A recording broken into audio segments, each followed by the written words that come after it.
Well, good morning, lovely ladies and gentlemen. Steve Collins coming to you from freaking kind of chilly and lovely San Antonio, Texas, the second most powerful, passionate, purposeful coach and speaker in the world. I am excited for this change in the weather. You know, last night's outdoor 45-minute workout during the 75 Hard Challenge Angela and I are on was challenging for a couple minutes because it was really cold. I want to have a conversation with you today about credibility, okay? So I want you to tell me what you think carries more weight. What carries more weight? Here's what I did versus here's what I'm gonna do. These are conversations that if you tune your ears into them, will give you some insight into the weight of credibility that may or may not be available depending on the context of the conversation. And yet, here's what I did in my experience always trumps here's what I'm going to do.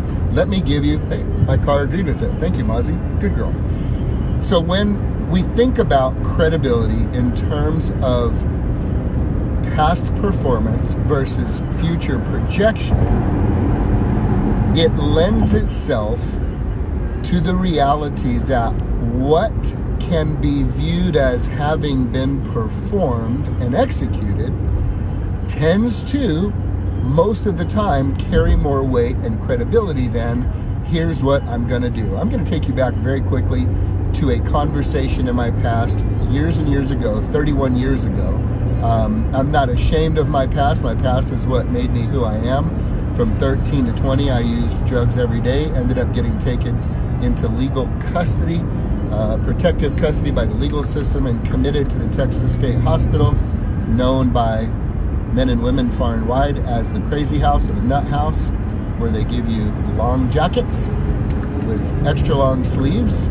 And that's where I wound up. My very best thinking got me there.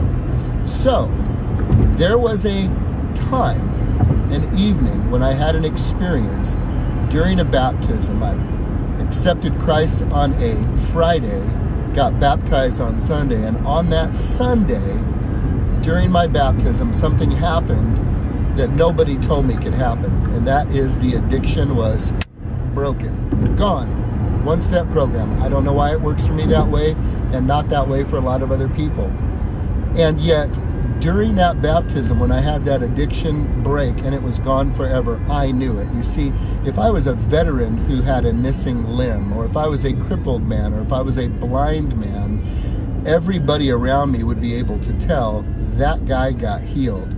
But an addiction is invisible. You can't actually see it. And yet I knew it because for years I attempted to break that addiction on my own through self-will, through determination, through I'm gonna make it happen. This will be the last time. I must have told my parents, I'm done, I'm quitting, this is the last time, hundreds of times. And I remember when I came home from church after that baptism and just experienced that healing power like I've never forgotten, where the addiction was broken and the desire was gone to use just forever. I remember going to my father and telling him, Dad, you're not going to believe this, Dad. You're not going to believe this. This is so amazing. During my baptism, my addiction was removed from me. Jesus took it. He just took it. It's gone. It's not there. Dad, will you come to church with me? This is so powerful. And my father said what any good Vietnam veteran, war hero, helicopter flying, drag racing, badass would say. He looked me in the eyes. He said, son, come back to me when you have 100 days sober, and then I'll go. You see, he'd been let down so many times before with, here's what I'm going to do. Here's what I'm going to do. Here's what I'm going to do. Do you have any of that going on in your life? Here's what I'm going to do. Talking a big, here's what I'm going to do. Here's what I'm going to do. Compared to those that can say, here's what I did. And let me tell you, the rest is history. It was an amazing night. I counted those days on the calendar, and I remember going to talk to my father, and I said, Pops, guess what today is, man? He goes, son, I have no idea. But he had seen the change in my life for that 3+ months. I said, today is day 100. He goes, I'll be damned. It is. I said, it's day 100. He said, I'm real proud of you, son. I was 20 years old. And I said, so I got good news for you. You can either come here, Pastor Hagee, preach on Sunday, or you can come to a Christian concert. A guy named Steve Green, Friday night. He said, I believe I'll take the concert. He, my mom, my brother, and I all went. And it was an amazing and glorious evening, because that night when the musician asked if there was anybody in the audience that would like to receive Christ as Lord and Savior, me and my whole family stood up, and it was a great event. But you see, it was, here's what I did versus here's what I'm going to do, that provided the credibility. When my boys want something, hey, Dad, will you give us money because here's what we're going to do? Will you give us $20 because we're going to cut the grass, or we're going to do that? I say, boy, I tell you what, I got money to give y'all, but here's how it's going to work. It's going to be, Dad, we did this. Can we now receive what we have earned? So I want you to begin to think about this as you think about the conversations that you're going to have throughout the day today. Think about the conversations of credibility. Think about the conversations of credibility as it relates to you receiving influence or advice. Just realize that there is a difference, ladies and gentlemen, between here's what I did versus here's what I am going to do. Well, just trust me. If you marry me, I'll be a great guy and I'll do everything. Well, just trust me. If you hire me, I'll do this. Well, just trust me. If you go this direction, here's what's going to happen. Hey, just trust me. Here's where we're headed. Or, okay, here's what was done. Here's what has been accomplished.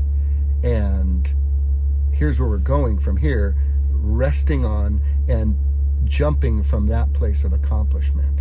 Here's what I did always tends to beat here's what I'm going to do.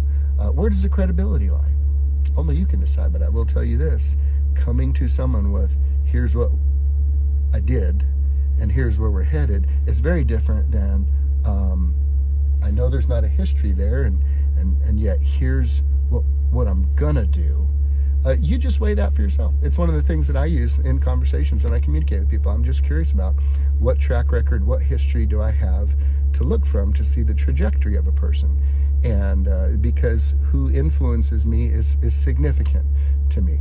And it's very critical that I have a guard at the gate of my mind to set up for me, if you will, the ability to discern what gets to come in and what does not get to come in. So as you begin to think about it today, think about that. What has more weight? Here's what I did, or here's what I'm going to do. Only you can decide. You guys have an awesome day.